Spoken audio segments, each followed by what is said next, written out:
आदाब नाज़रीन, उर्दू खबरों में आप सभी का खैर मकदम है। नज़र डालते हैं इस वक्त की खास खबरों पर। वाराणसी में गरजे वजीर आजम मोदी, कहा दहशतगर्दों की हालत देख कर रोते हैं कांग्रेस और एसपी के लोग। काशी में तकरीबन 2200 करोड़ रुपए के तरक्याती मंसूबों का किया इफ्तिताह और रखा संग बुनियाद।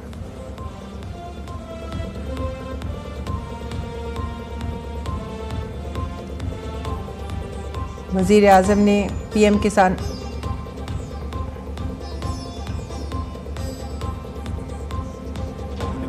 वजीर आजम ने पीएम किसान सम्मान निधि की 20वीं किस्त की जारी। मुल्क के 9 करोड़ 70 लाख किसानों के खातों में भेजी 20,500 करोड़ रुपए से ज्यादा की रकम। वजीर आजम ने कहा, पीएम किसान सम्मान निधि हुकूमत के पुख्ता इरादों की है मिसाल।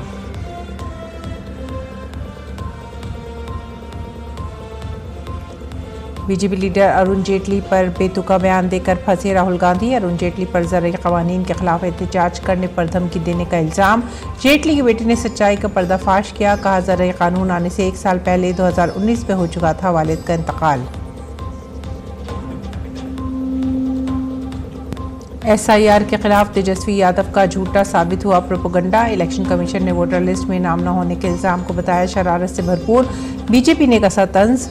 कहा, तेजस्वी को काबिलियत की वजह से नहीं मिल सका नाम। पेरिस में 416 नंबर पर दर्ज है तेजस्वी का नाम। मुल्क के कई हिस्सों में मूसलाधार बारिश की वजह से हालात मजीद खराब। हिमाचल प्रदेश में निज़ाम जिंदगी दरम भरम। मंडी में नहीं खुल पाई चंडीगढ़ मनाली कौमी शाहराह। मगरबी बंगाल के कई हिस्सों में शदीद बारिश का अलर्ट। मुतासरा रियासतों में फौज का इमदादी ऑपरेशन जारी। और खबरें अब तफसील से। वज़ीर आज़म नरेंद्र मोदी ने अपने पार्लिमानी हलक़े वाराणसी में तकरीबन 2200 करोड़ रुपए के कई तरक्याती मंसूबों का इफ्तिताह किया और संग बुनियाद रखा। ये मंसूबे बहुत से शोबों से मुताल्लिक़ हैं, जैसे इंफ्रास्ट्रक्चर, तालीम, सेहत की देखभाल, सियाहत, शहरी तरक्की, सकाफ़ती विरसा। वज़ीर आज़म ने स्मार्ट डिस्ट्रीब्यूशन प्रोजेक्ट के तहत मुख्तलिफ कामों और बरक़ी इंफ्रास्ट्रक्चर को ज़ेर ज़मीन करने का संग बुनियाद रखा। उन्होंने पानी साफ करने और देखभाल के कामों का संग बुनियाद भी रखा, जिसका मकसद सकाफती तौर पर अहम आबी ज़राए को महफूज करना है।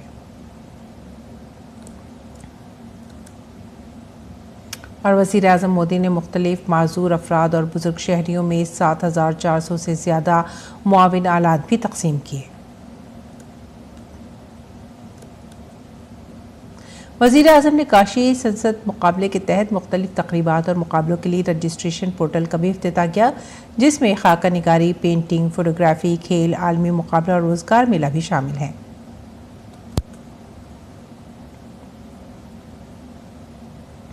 वज़ीर आज़म नरेंद्र मोदी ने पीएम किसान की 20वीं किस्त जारी की, जिसमें 9.7 करोड़ से ज़्यादा किसानों को 20,500 करोड़ रुपये से ज़्यादा की मुंतकली की। इस रकम के जारी होने के साथ इस स्कीम के तहत अब तक कुल 3.90 लाख करोड़ रुपए से ज़्यादा की तकसीम की जा चुकी है।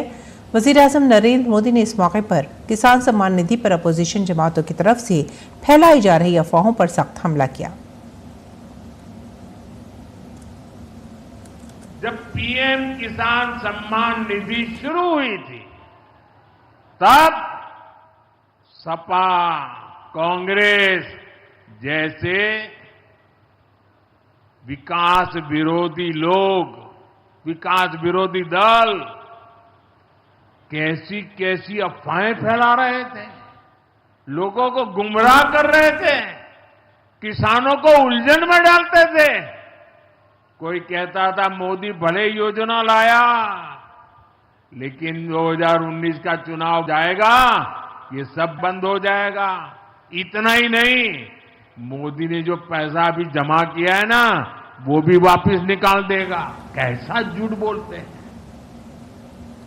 और यही देश का दुर्भाग्य है कि निराशा की गर्त में डूबा हुआ विरोधी मानसिकता वाले लोग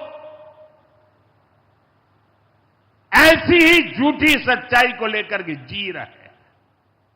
ये सिर्फ किसानों से, देश के लोगों से झूठ बोल सकते हैं।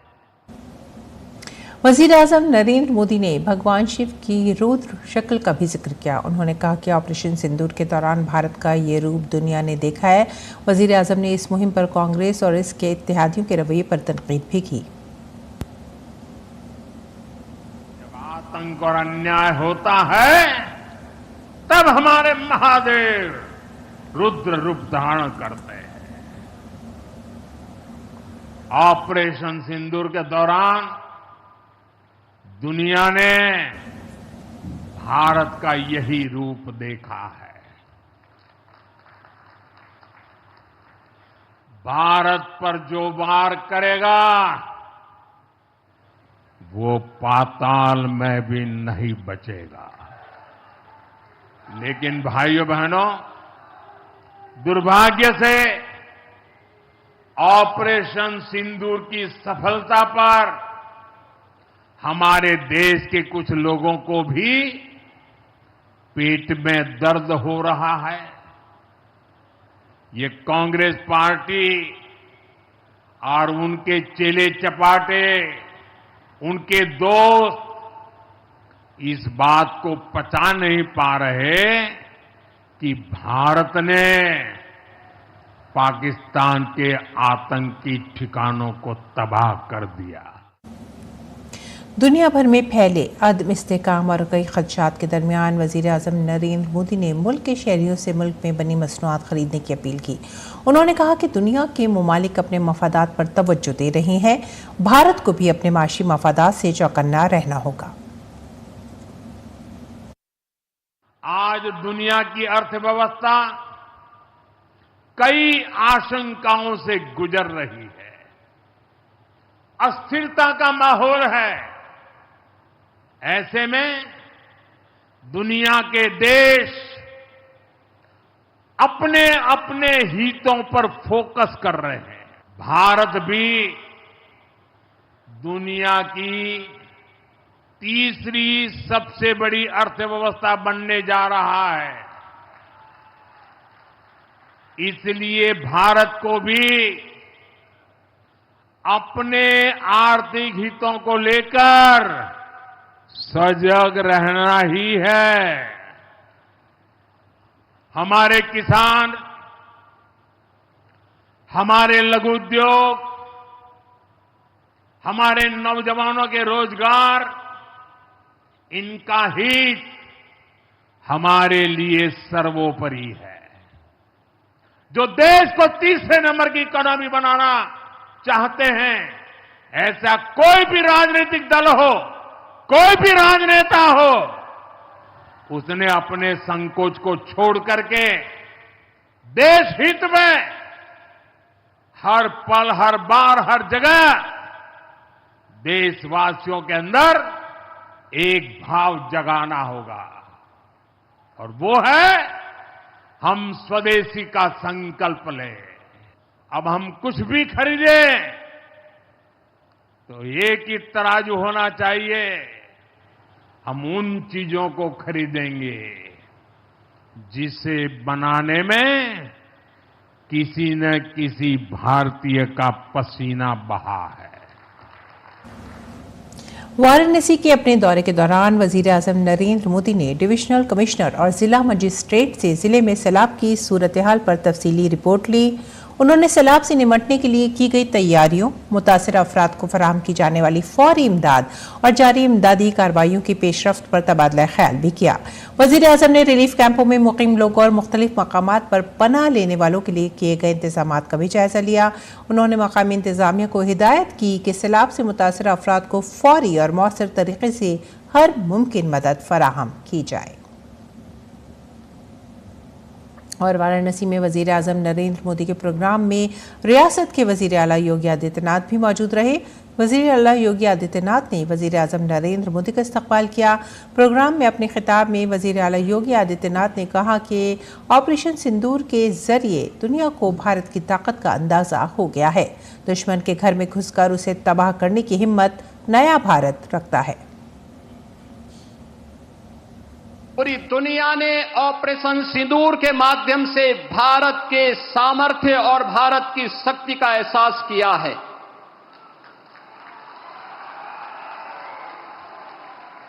पहलगांव के अपराधियों को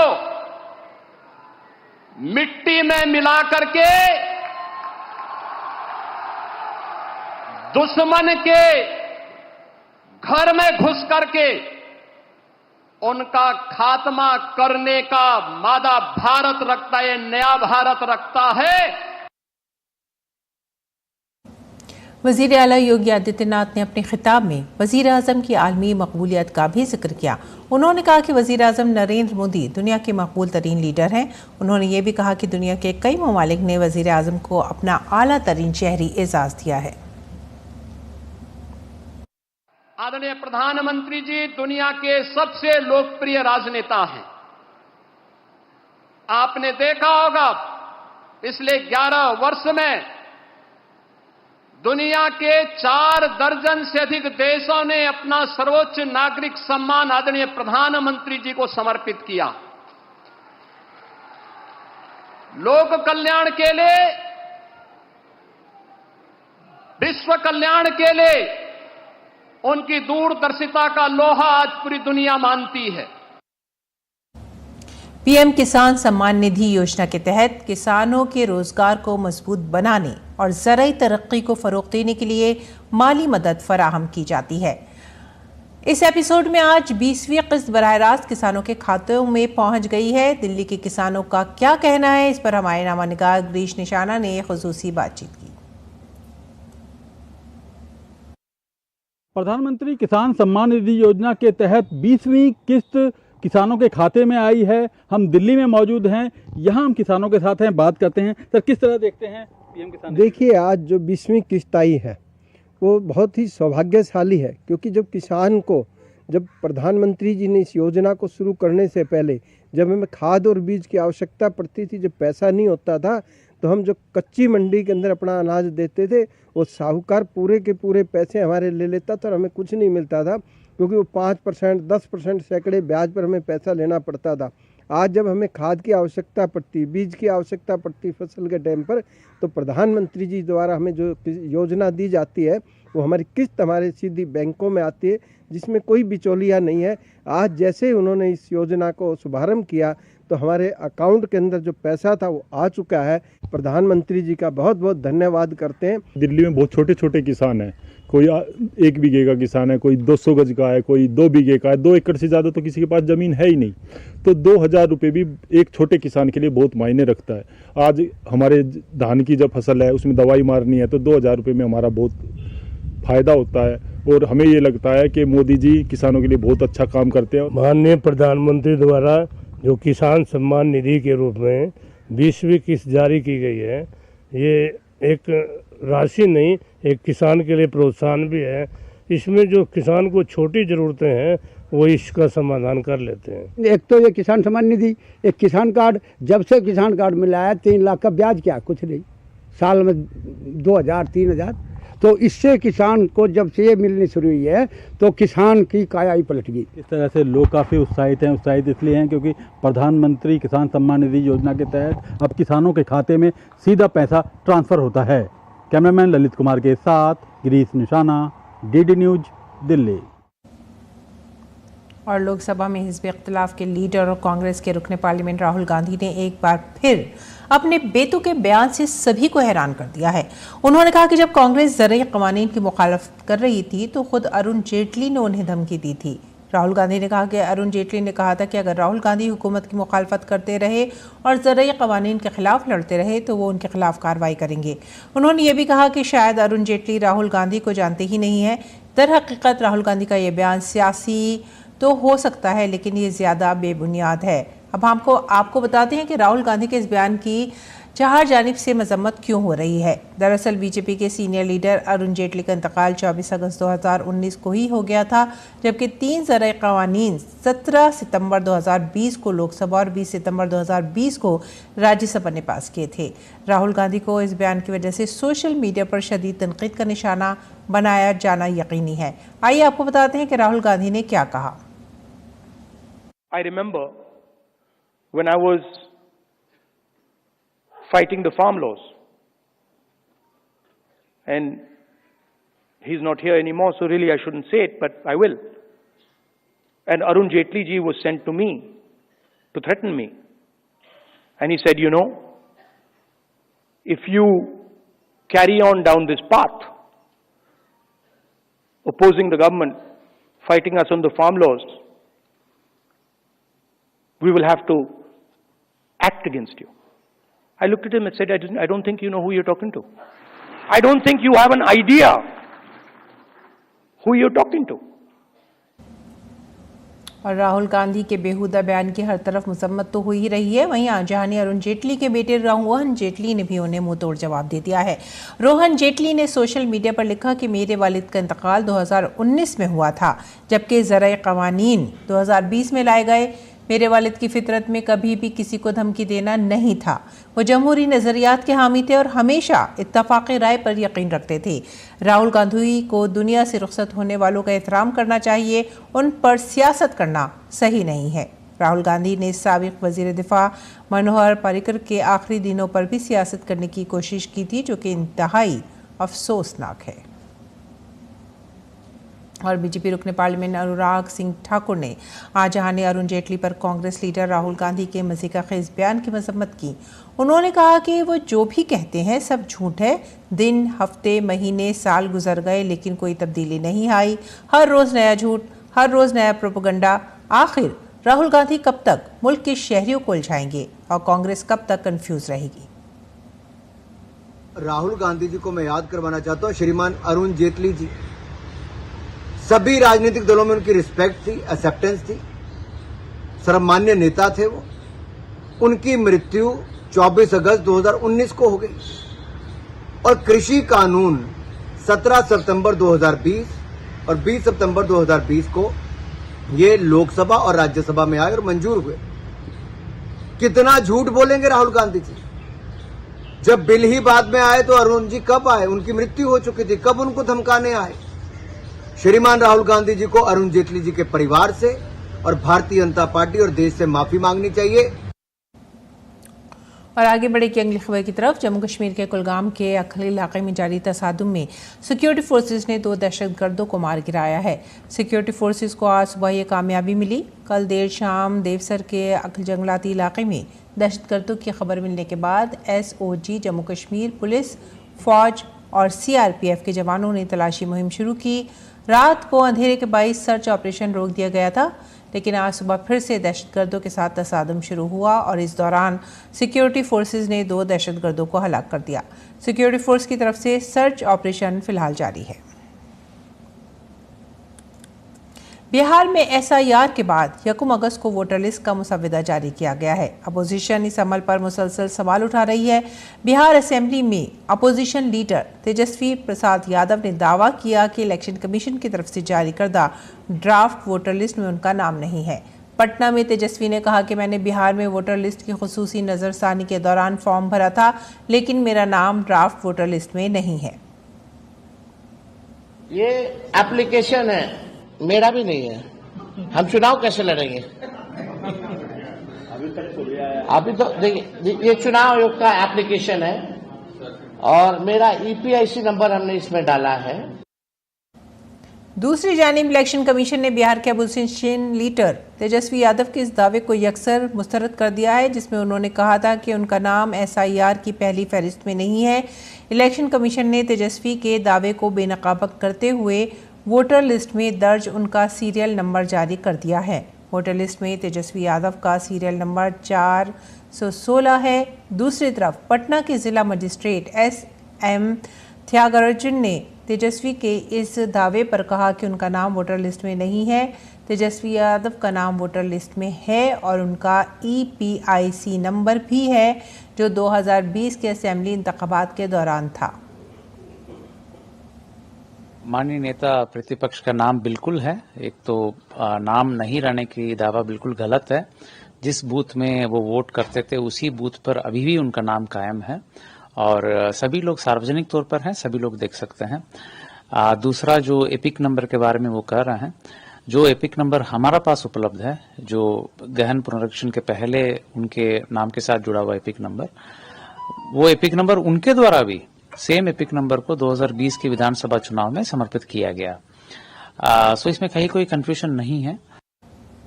अगली खबर हिमाचल प्रदेश से। हिमाचल प्रदेश के मंडी ज़िला में पंडोह डैम के नज़दीक चंडीगढ़ मनाली कौमी शाहराह पर एक ज़बरदस्त लैंडस्लाइडिंग हुई है, जिसके बाइस ट्रैफिक मुकम्मल तौर पर धर्म भरम हो गया है। मुसलसल बारिश के बाइस लैंडस्लाइडिंग के वाक़यात पेश आ रहे हैं।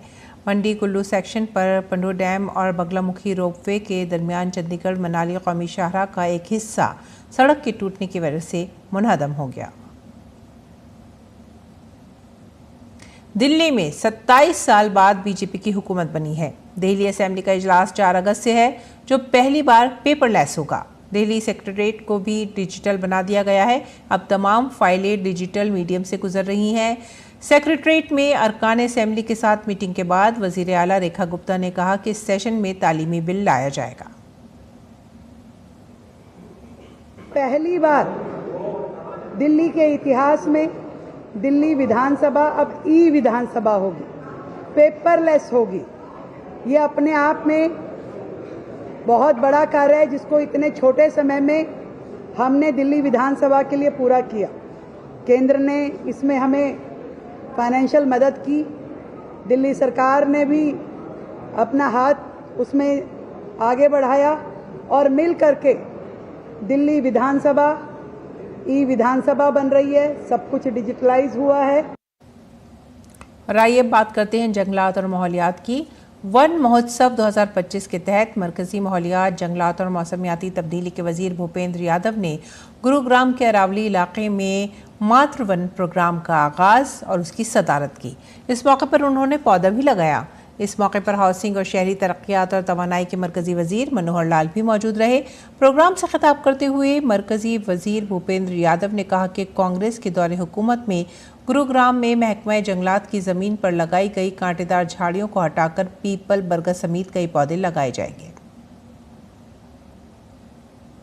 कि एक ही जगह पर बहुत सारी चीजें अगर इकट्ठी हो जाएंगी तो गुड़गांव में उन जगहों को भी तलाशना चाहिए जहां पर गुड़गांव का और ज्यादा ग्रीन स्पेस हो।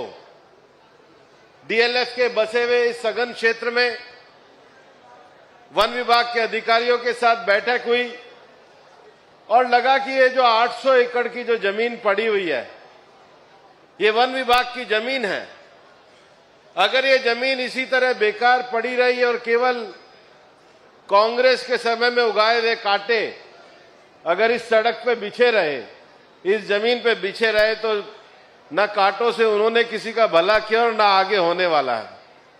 तो हमने कहा कांग्रेस के बिछाए हुए कांटों के पेड़ हटाए जाएं और यहां पर एक अच्छा फॉरेस्ट विकसित किया जाए।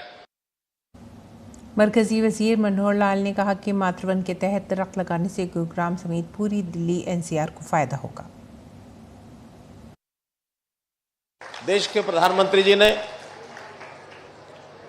एक आह्वान किया जिसके बारे में चर्चा हुई, एक पेड़ मां के नाम। तो हम यहां तो आज एक पेड़ मां के नाम ही नहीं, बल्कि पूरा जो वन है, पूरा जो ये आज का जो कार्यक्रम हो रहा है, इस वन को, इसको नाम ही वन को मातृ वन का नाम दिया है। अब पेड़ हम यहां लगा रहे हैं, मन को एक सुकून हो रहा है। गुरुग्राम का वातावरण तो अच्छा होगा ही होगा, लेकिन पर्यावरण और प्रदूषण, इसकी सीमाएं नहीं होती हैं। हम एनसीआर एरिया में आते हैं तो दिल्ली का पर्यावरण भी सुधरेगा, वहां का प्रदूषण भी कम होगा। तो इस पूरे क्षेत्र में जितनी हरियाली हम करेंगे, उतना पूरे क्षेत्र के लोगों को यह लाभ होने वाला है। और इसी के साथ ही आप हमारी पूरी टीम को दीजिए इजाजत। आदाब।